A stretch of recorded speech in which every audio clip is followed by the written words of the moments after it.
Tignan nyo. Isa. Dalawa. Tatlo, apat, lima, anim. May isa pang umangat-ngat dito. Tignan nyo. Yung isa. Yan. Yan pa. Kaantay ng kain. Punta muna ako sa school.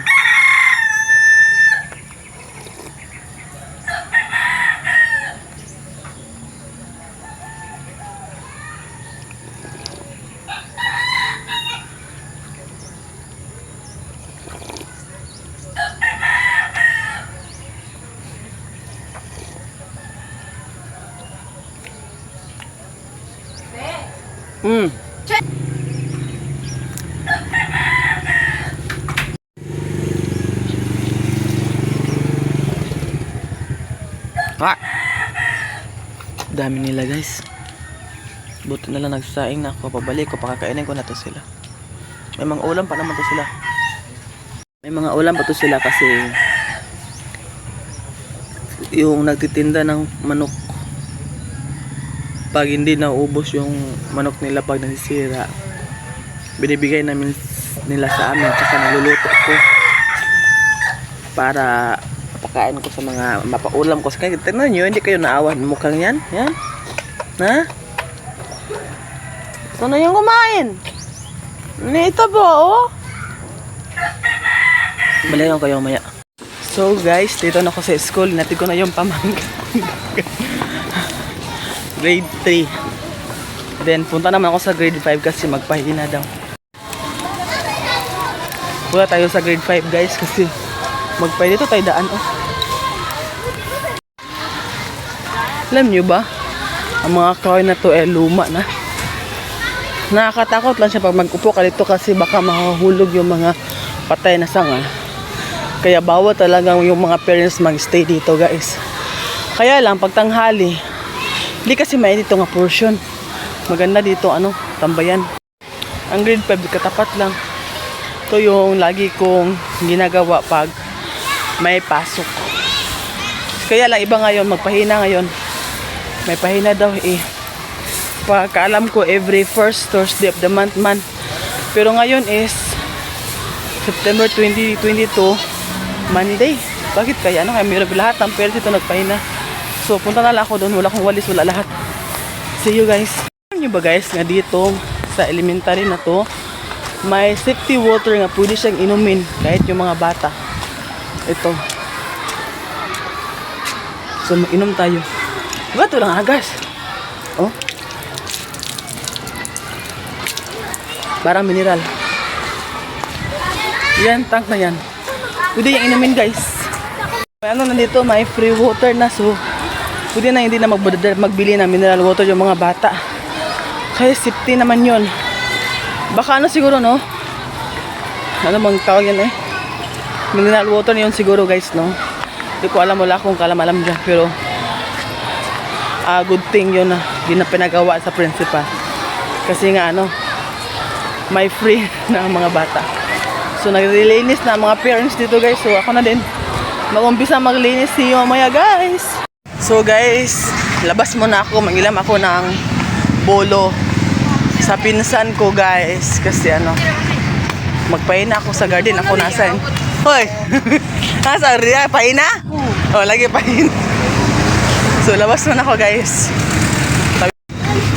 Pwede na mo apas. Pasko gamay. Salamat.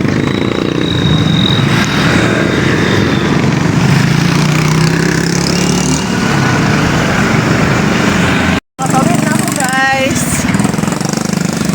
Dito tayo sa pinsan ko. Manghiram tayo ng bulo. May tao ba dito? Pau! Pau! Ito yung bahay ng pinsan ko guys.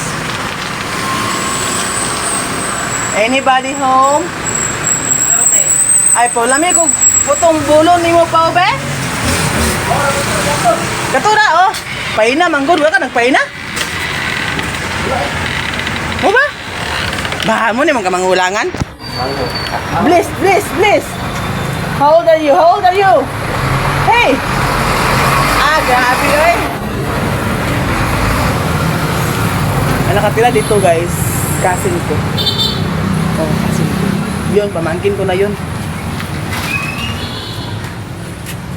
Dati nakatira ko dati, pero hindi pa ganito yung bahay nila guys.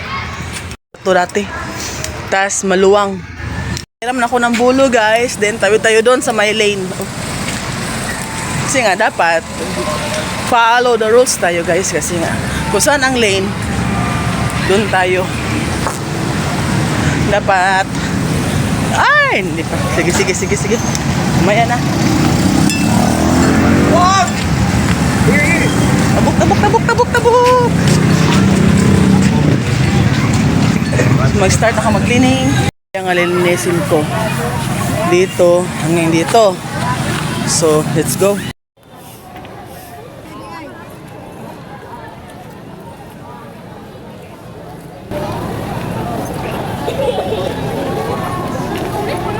So ayan guys, nag-start na akong magpahina dyan kasi demand talaga sa principal ko kasi nga may bisita pala sila bukas guys. So as parent din naman ako guys kasi mga pamangkin ko yung hinatid ko guys. Nag-participate ako sa pahina kasi dalawa kasi sila guys, yung isa andun yung kapatid ko, yung mama nila, at ako naman dito sa isa kong pamangkin guys. Medyo ako lang ang nag-isa dyan naglinis guys kasi hindi pa yun dumating ang mga ibang parents, and then ako nagdaan ako sa paglinis dyan para naman maumpisahan na natin at ma-clear na yung area. Kasi pag antayin ko pa sila guys, mas talo kami matatagalan sa paglilinis dyan guys. Salamat. Picture.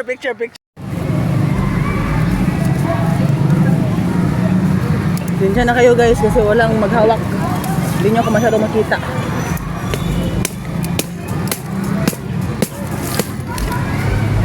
That's why, dyan muna kayo. Kasi medyo busy ako.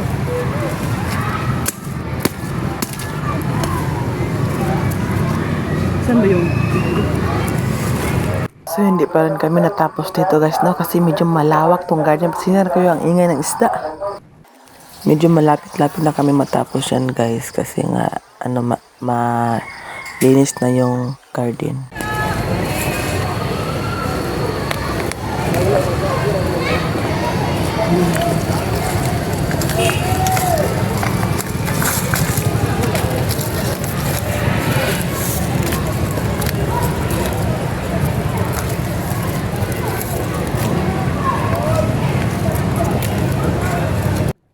Mahirap talaga pag walang guys, no? Walang taga-video.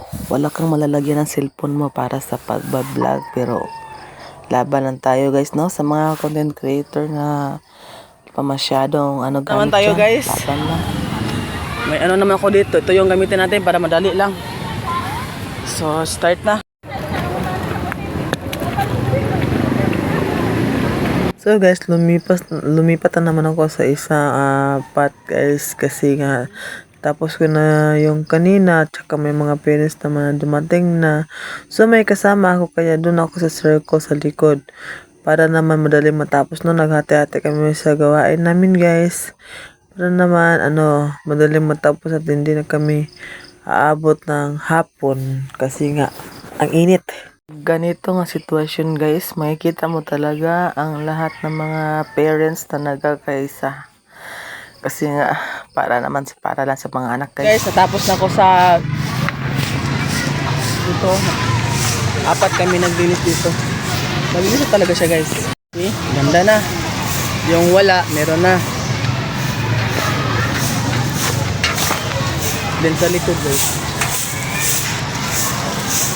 Linis na. Hirap. Lapit ako matapos.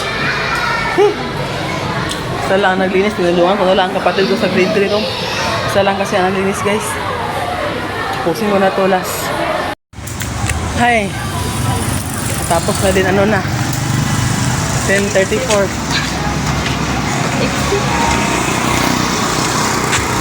Okay. Tawid muna tayo guys.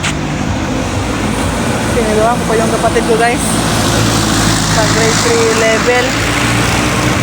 Dami ng estudyante. 40 lahat ang estudyante. 2 lang na nagpahina. Kaya tinulungan ko pa ang kapatid ko. Sa uli ko muna to. Init. Thank you.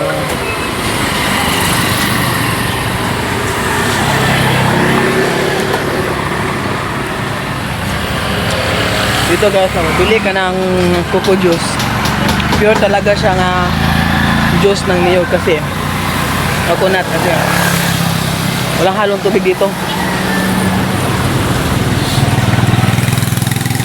And guys, tingnan nyo. Abang di dyan, oh. Ito na yung banda. Malapit lang to sa ano. Sini ama?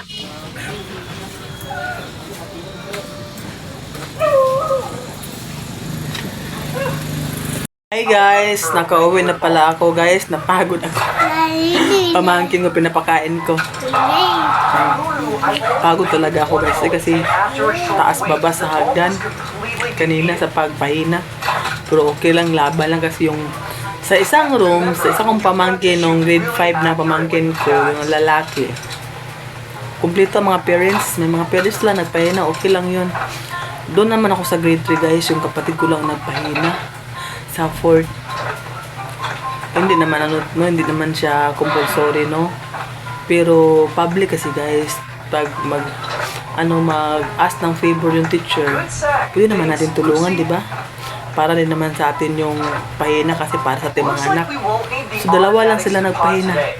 Yung isa sa garden at yung kapatid ko sa hagdan sa room. So tinulungan ko na lang guys. Tapos kami mga 10, almost 11 na guys. So at least nakauwi na ako. Napagod yung pa ako kasi akyat pabasagan. Kainin ko muna ito pamangkin. Kumain na siya. Ano ulam? Gatas. Sige guys, balikan mo kayo mamaya guys. Hello guys, update. Gabi na pala dito guys. Ano na? 8:08 ng gabi. So nangyari kanina na nagpahin ako guys. Sakit ng mga paa ko. Parang ano basta kalaw ng gikulato eh. Parang ganyan nangyari sa paa ko guys. Napakasakit talaga. Kaya higa ako ngayon. Yung aso ko, yung anak ko lang muna magpakain. Ako talaga kaya sa paakyat, babasagan. Kaya na nagpahina guys eh. Yung ano ko lang napiton yung paa ko. Tuhod, napakasakit. So, dito ko na lang natapusin ang video nito guys. Thank you for watching guys. Sana hindi kayo mga sago manood ng aking mga video. Sana mag-react kayo. Anong makita nyo nga di maganda sa paningin nyo. Pwede naman kayo mag-comment guys. And salamat ka pala guys sa still nandyan pa kayo guys. Naka-support guys sa aking mga videos guys. Minsan hindi araw-araw ako maka-upload. Minsan naabot ng isang 3 araw. Thank you for watching guys. See you sa my next videos. Ingat po. God bless. Bye.